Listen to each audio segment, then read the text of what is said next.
हरे कृष्णा, राधे राधे दोस्तों। आज की इस वीडियो में आप सभी लोगों का स्वागत करती हूँ। बांसुरी बजाने वाले, मोर पंख धारण करने वाले हमारे कृष्ण कन्हैया का नाम लड्डू गोपाल कैसे पड़ा, इसके पीछे की कहानी क्या है, आइए आज सुनते हैं कान्हा जी के एक और लीला के बारे में। ब्रजभूमि में बहुत समय पहले श्री कृष्ण के परम भक्त रहते थे, कुम्भन दास जी। कुम्भन दास जी उनके पुत्र रघुनंदन के साथ रहते थे। कुम्भन दास जी के पास एक बांसुरी बजाते हुए श्री कृष्ण का बहुत ही प्यारा विग्रह था।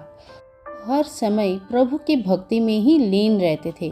पूरे नियम से, विधि विधान से श्री कृष्ण की पूजा और सेवा करते थे। वह उन्हें छोड़कर कहीं नहीं जाते थे, जिससे कि उनकी सेवा में कोई विघ्न न आए। एक दिन की बात है, वृंदावन से उनके लिए भगवान की कथा करने के लिए न्योता आया। पहले तो उन्होंने मना कर दिया, परंतु लोगों ने जोर देने लगे और बोले कि आपको जाना ही पड़ेगा। तो वो बाद में जाने के लिए तैयार हो गए। मन सोचे भगवान की सेवा की तैयारी करके वो कथा करके रोज वापस लौट आएंगे और भगवान के सेवा का नियम भी नहीं टूटेगा। अपने पुत्र को उन्होंने समझा दिया कि भोग मैंने बना दिया है, तुम ठाकुर जी को समय पर भोग जरूर लगा देना। और ये बोल के कुम्भन दास जी कथा करने चले गए। होने पर रघुनंदन भोजन की थाली लेके ठाकुर जी के सामने रखे और सरल मन से आग्रह करने लगे, ठाकुर जी आओ, भोग लगाओ। उसके बाल मन में ये छवि थी कि ठाकुर जी खुद आते हैं और अपने हाथों से भोग ग्रहण करके जाते हैं।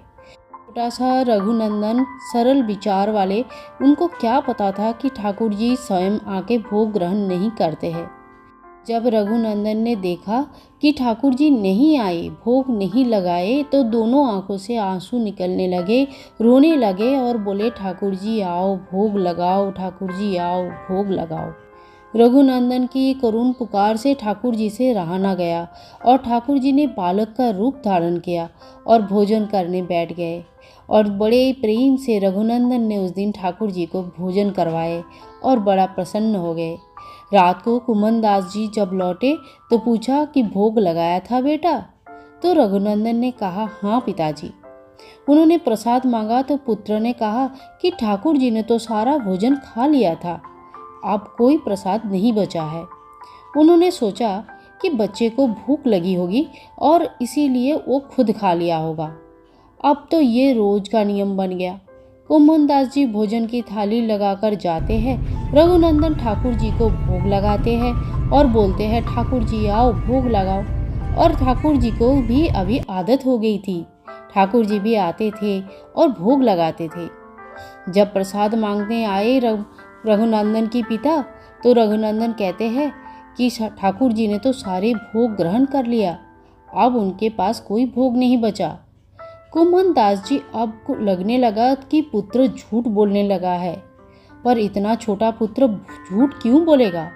उन्होंने उस दिन लड्डू गोपाल के लिए लड्डू बनाए।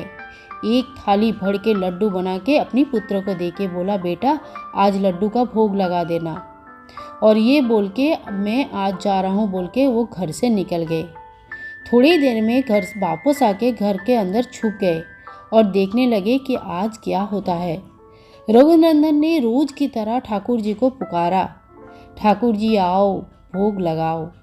ठाकुर जी की बालक की इस पुकार सुनने की तो आदत पड़ गई थी और ठाकुर जी समय पे आके भोग जरूर लगा के जाते थे। ठाकुर जी बालक के रूप में प्रकट हुए, हाथ में, दोनों हाथों में लड्डू लिए और खाने जा ही रहे थे। एक लड्डू आधा खाया ही था कि कुम्भन दास ने देखा कि ठाकुर जी स्वयं आके भोग ग्रहण कर रहे। यह देख के कुम्भन दास ने रहा नहीं गया, दोनों हाथ जोड़ के कान्हा कान्हा करके दौड़ के आके ठाकुर जी के चरणों में गिर गए। उस समय ठाकुर जी के एक हाथ में लड्डू और दूसरे हाथ में भी लड्डू, आधा लड्डू खाया हुआ, मुख में भी लड्डू लगी थी और वहीं पे वो जड़ हो गए।